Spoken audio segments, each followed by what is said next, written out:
Good morning बच्चों। आज हम लोग पढ़ने वाले हैं अध्याय 5। क्या पढ़ने वाले हैं? अध्याय 5, एक चर का रैखिक समीकरण। ठीक है। तो मैं जब भी पढ़ाता हूँ या जब भी आप वीडियो देखते हैं, है ना, तो साथ में क्या करिए, आप बुक निकाल लीजिएगा। ठीक है, निकाल के बुक भी रखिए और साथ में वीडियो भी देखिए और नोट्स भी रखिए, ताकि आपको और अच्छे से समझ में आ जाए। ठीक है, तो चलिए हम पढ़ते हैं एक चर का रैखिक समीकरण। तो सबसे पहले मैं चर संख्या किसे कहते हैं आपको बता दूं। तो वह राशि जिसका एक निश्चित संख्यात्मक मान नहीं होता या संख्यात्मक मान निश्चित नहीं होता, वो क्या कहलाता है? चर राशि कहलाता है। ठीक है, तो रैखिक समीकरण मतलब देखो, वह समीकरण जिसमें केवल एक चर होता है रैखिक समीकरण कहलाता है। जिसमें केवल एक चर होता है, यदि x है तो x ही रहेगा, y है तो y रहेगा। ठीक है, तो ये सब क्या कहलाता है? एक चर का रैखिक समीकरण कहलाता है। जैसे ये हमारा समीकरण है, ये क्या है? एक चर का रैखिक समीकरण। इसमें सिर्फ x है और x की घात कितना है? 1 है ना। तो ये क्या कहलाएगा? हमारा एक चर का रैखिक समीकरण कहलाएगा। ठीक है, देखो उसमें क्या होना चाहिए, शर्त तो है कि इसमें एक ही चर होना चाहिए, है ना। एक्स और वाई दोनों नहीं होगा, तो एक ही चर होना चाहिए और चर संख्या के घात कितना होना चाहिए? 1 होना चाहिए। मान लो हमारे पास कोई समीकरण है एक्स का वर्ग धन 1, है ना, तो ये आपका एक चर का रैखिक समीकरण नहीं कहलाएगा, क्योंकि यहाँ पे चर संख्या का घात कितना है? 2 है। ठीक है, तो ये हो गया हमारा चर रैखिक समीकरण, एक चर का रैखिक समीकरण। चलिए समीकरण के गुणधर्म के बारे में आपको थोड़ा सा बता देता हूँ। तो समीकरण गुणधर्म देखिए, समीकरण में बराबर चिन्ह के दोनों ओर दो पक्ष होते हैं। समीकरण के दोनों बराबर के दोनों ओर दो पक्ष होते हैं, बायां पक्ष और दायां पक्ष। समानता के 4 नियम होते हैं। समानता के 4 नियम होते हैं। जहाँ ए बी सी वास्तविक संख्या हो, तब ए बराबर है बी की, तब दोनों पक्षों में अगर मैं सी जोड़ देता हूँ, दोनों पक्षों में क्या जोड़ देता हूँ?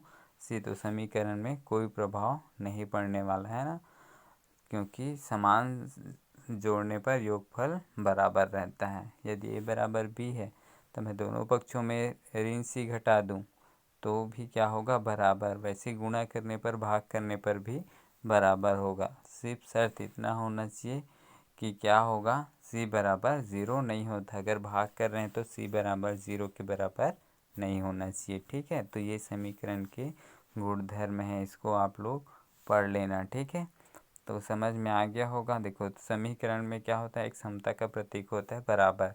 तो दोनों पक्षों में अगर कोई भी संख्या जोड़ते हैं या घटाते हैं या गुणा करते हैं या भाग करते हैं, तो समीकरण में कोई प्रभाव नहीं होता है। ठीक है, तो हमेशा ध्यान रखेंगे, जब भी किसी राशि को जोड़ेंगे तो दोनों पक्षों में जोड़ेंगे, घटाएंगे तो दोनों पक्षों में, और गुणा करेंगे तो भी दोनों पक्षों में ही गुणा करेंगे। ठीक है, तो ये आपको समझ जाना चाहिए। समीकरण में दो पक्ष होते हैं, बायां पक्ष और दायां पक्ष। ठीक है, चलिए मैं अब आगे बढ़ता हूँ। आगे हम सवाल पढ़ते हैं। तो सवाल में क्या पढ़ना है हमको? सबसे पहले पढ़ना है प्रश्नावली 5.1 पढ़ेंगे। क्या पढ़ेंगे? प्रश्नावली 5.1 पढ़ेंगे। ठीक है, प्रश्नावली 5.1 का पहला सवाल है, नीचे दिए निम्न कथनों से समीकरण बनाइए। जैसे आप छोटे क्लासेस में बनाते थे ना, जो संख्या लिखी रहती थी, है ना, उसको क्या करते थे? शब्दों में लिखते थे। वैसे ही करना है हमारा। पहला सवाल है, दो क्रमागत संख्याओं का योग 11 है। समीकरण बनाइए। दो क्रमागत संख्याओं का योग 11 है। तो मैं आपको बता दूं, प्राकृतिक संख्या जैसे वो प्राकृतिक संख्या होता है, पूर्ण संख्या होता है ना, ये सब संख्याएं होती हैं, तो उस संख्या में एक जोड़ने से अगली संख्या प्राप्त होती है, तो वो क्या कहलाता है? क्रमागत कहलाता है। तो मान लो हमारे पास दो क्रमागत संख्या, पहला संख्या है x, तो दूसरी संख्या क्या हो जाएगी? x धन 1, क्योंकि किसी भी संख्या में एक जोड़ने से अगली संख्या प्राप्त हो जाती है। तो दो क्रमागत संख्या क्या हो गया? x और x धन 1, और इन दोनों का योग कितना है? प्रश्नानुसार 11 है। तो इसलिए समीकरण बन जाएगा x धन 1 बराबर 11। ये समीकरण होगा आपका x धन x धन 1 बराबर 11। ये आपका समीकरण हो गया। हमको सिर्फ इसमें क्या करना है, हमको सिर्फ समीकरण बनाना है ना, और कुछ नहीं करना है। दूसरा देखते हैं, टिकेंद्र व तेजराम की आयु का योग 30 है। टिकेंद्र व तेजराम की आयु का योग 30 है।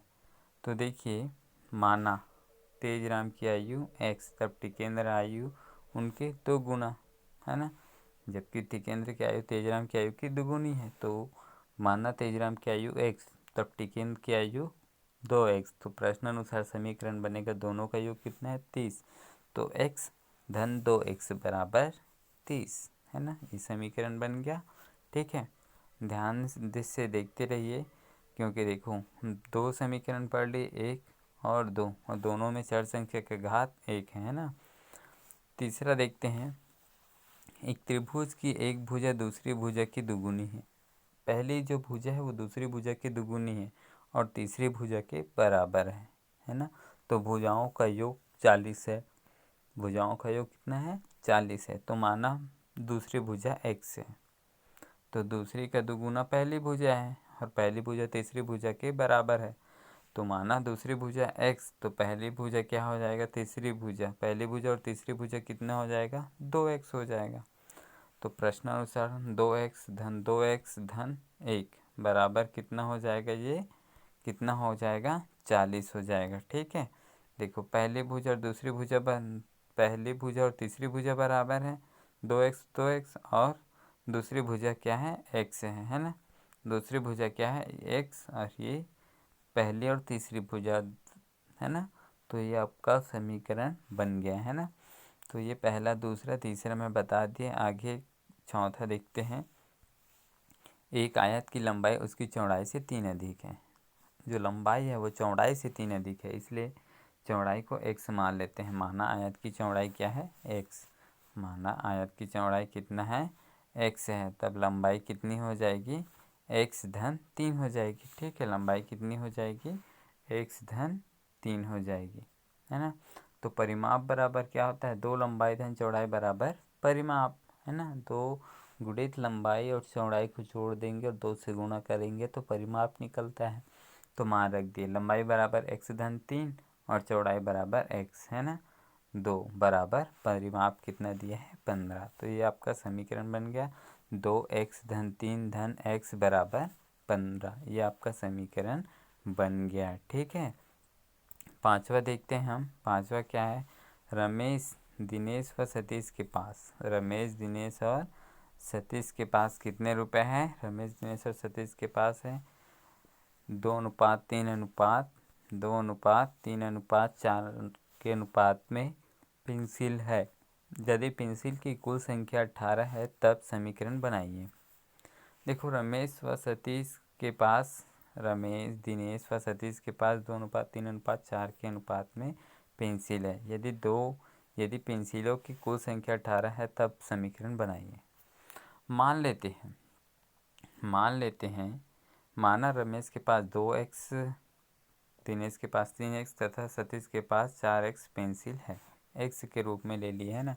तब समीकरण क्या बनेगा, 2x धन 3x धन 4x बराबर 18, क्योंकि तीनों का योग कितना है 18। ये आपका समीकरण बन गया है ना। तो ये सिर्फ समीकरण बनाना था, जो दिया हुआ है शब्दों में उसको क्या करना था आपको समीकरण व्यंजक के रूप में बनाना था, जो मैं बना दिया है ना। अब इसी से रिलेटेड हमारा प्रश्न है, तो उसको प्रश्न को बनाने में आपको आसानी होगा, इसलिए मैं इसको पूरे को मैं आपको बता दिया। ठीक है, तो हमारे पास जो पहला प्रश्न है ना, वो मैं देखता हूँ प्रश्न 2 में। नीचे दिए गए समीकरण को हल कीजिए। हमारा पहला समीकरण है 4x धन 8x बराबर 17x ऋण 9 ऋण 1। ये है, मैं ना तीसरा बना रहा हूँ, बाकी पहला और दूसरा आप लोग बना लीजिएगा। ठीक है, तो ये समीकरण है हमारा। अब देखो दिए गए समीकरण 4x धन 8x बराबर 17x ऋण 9 ऋण 1।